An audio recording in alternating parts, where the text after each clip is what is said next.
Hi guys, this isn't actually a video you're going to be watching, but I just wanted to add this in at the start.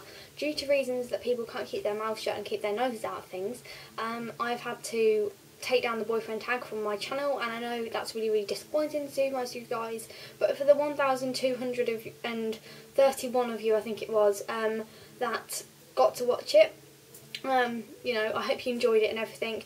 It's not anything to do with any of you on YouTube at all. It's just for people that cannot keep their noses out of things, and it drives me crazy. So yeah, I'm just gonna take it down, and hopefully in the future when people have grown up a bit, I will record it again. So yeah, I hope you have a nice time watching this video now, and I will speak to you all soon. Bye. Hi guys, so today I'm going to be doing the revision tips video that I said I was going to do.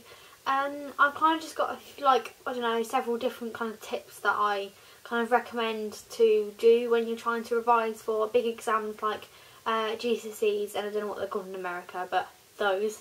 But yeah, I just thought I'd share my kind of tips with you. I know, like, they're just my opinion, they're just things that help me, so I thought, you know, I'll share them with all of you, especially as all of you seem to be going through the same thing. Well, not all of you, but quite a lot of you seem to be going through the same thing at the moment, and a lot of you asked for this video. The first thing I want to tell you all about is revision guides.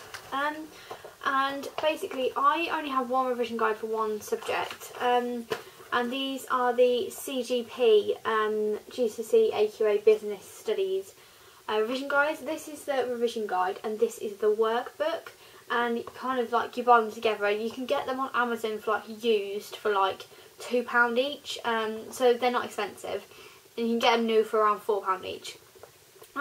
These are really good. Like, say you go to the first topic, which is, I don't know, why businesses exist. So you read that and kind of get all the information in your head and everything, and then you go to the workbook, and there's questions on what you've just read. So it's really good at like taking it in and everything.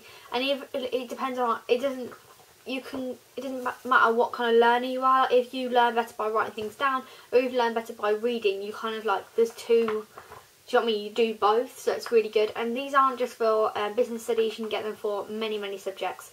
So the CGP revision guides, I would really recommend those. They are the best ones out of all the different brands.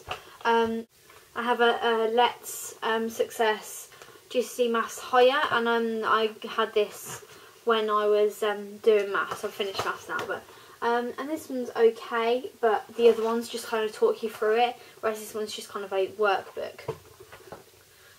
Right, the next thing I want to say is diagrams, pictures, mind maps, all of that. They really help, because if you're making a big poster and you kind of like draw some things out, in the exam you can visualise what you drew, and that is quite good. Like, linking into that, posters, they're amazing. I did 2 posters for my B2 biology exam, and I put them on my wall, and like one on one side of my bed and one on the other side of the room, and these were at my mum's, and literally, even if I didn't sit there and read them, they'd catch my eye. And so, I don't know, before I was going to bed, like, I always like look up because my light switch, so I know that when I looked up I'd catch something off the poster. And that's just a way of kind of easily revising. Obviously for your GCSEs you can't particularly just do that, and obviously I was doing extra revision, like not just, you know what I mean, outside looking at the posters. But that is a really good way to revise, and I really recommend that way, especially if you're kind of like lazier, and yeah. The next thing is write out definitions, especially if you're doing something like, not maths so much, but English, kind of like with kind of poetry and stuff. I'm doing my poetry exam in May, especially with English, business, geography, history, subjects like that, French, any language, subjects like that. Writing out definitions is really useful. Like, I don't know, say you write out the definition for liquefaction in geography. Now, the ones that don't do geography are not going to have a clue what that is, but if you write the definition for liquefaction, it kind of gets into your head, and once you're writing it out, you have to think about it when you're writing it out, and it really helps. So I'd definitely say that. one of the biggest things, or the biggest thing that I find the most helpful is past papers. If you find out what exam board you are on, you can easily find the past papers for that exam board. So I'm on I'm on Edexcel for English. So I'd go onto the Edexcel website. If you type into Google Edexcel past papers, it'll come up with a site on the Edexcel website, and you can just go onto that and you can click onto GCSE or A level, whatever you're doing. And then click onto your series, so you can click onto whatever year you want, so January 2010 or June 2008, whatever. You can click on those, and then you click on your subject, and you can get all of the papers up. So if I wanted to do a past paper for my poetry, it's really useful. I did a past paper for my chemistry yesterday. I didn't do great on it, I won't tell you what I got, but I haven't actually revised for it yet. But what I've done is got this folder, it just looks like this. And inside the folder, I've just stuck my the test that I did. Like I just did it on a pad. I got it up on the computer and then just wrote it down on a pad. So it has like which ones I got correct and everything. And I kind of got it all here.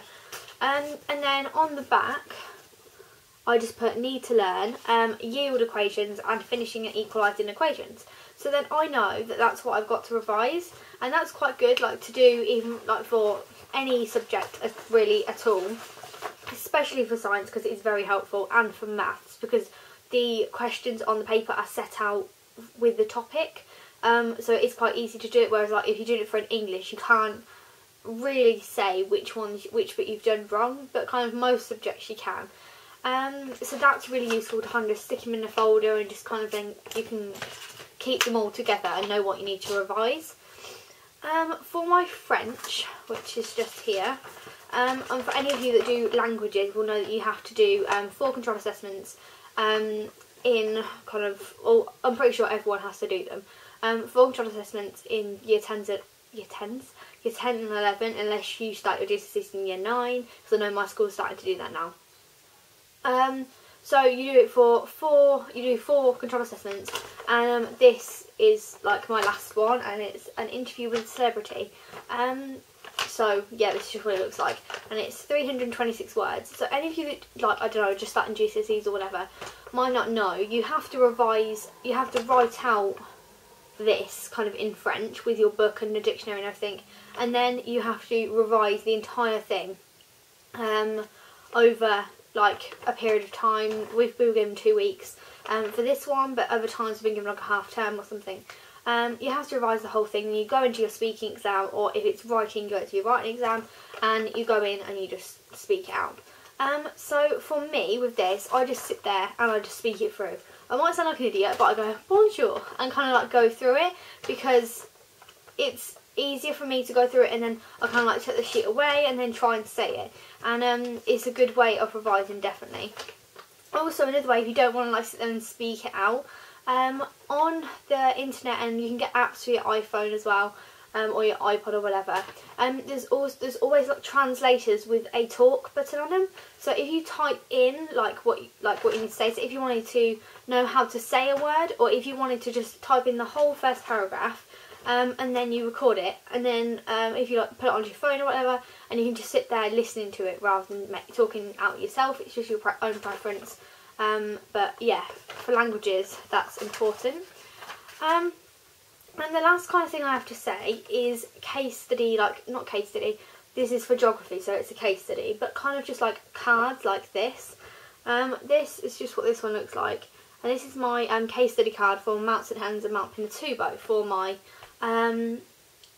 geography exam that I did, or my mock exam that I did a while ago.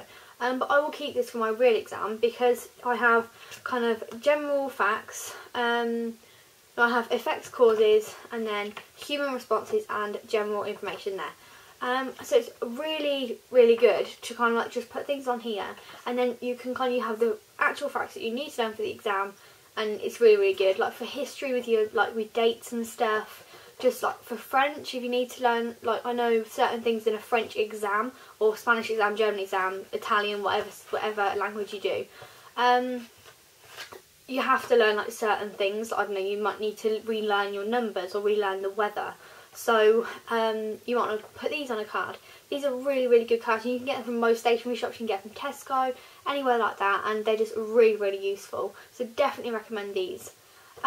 So that is all my things kind of for what I do to revise. The best things that I find are definitely these little cards, and then doing the past papers and keeping them in a folder. Revision guides are also quite helpful, but everything helps. And it's just making sure that you put 100% effort in, like from now until your GCSEs now, like in that gap, if you're taking them this year. You just really got to like put 100% effort in and just go for it, because, you know, if you get to August and you get the results that you don't want, you're going to think, oh, I should have put more effort in. But yeah, I just thought I'd do this video. I hope this has helped some of you. I don't really mind revision. I used to hate it, but I don't really mind it anymore, because I've kind of got these techniques and I know that it helps me. So thank you for watching, guys. Please subscribe if you haven't already, and I will speak to you all soon. Bye!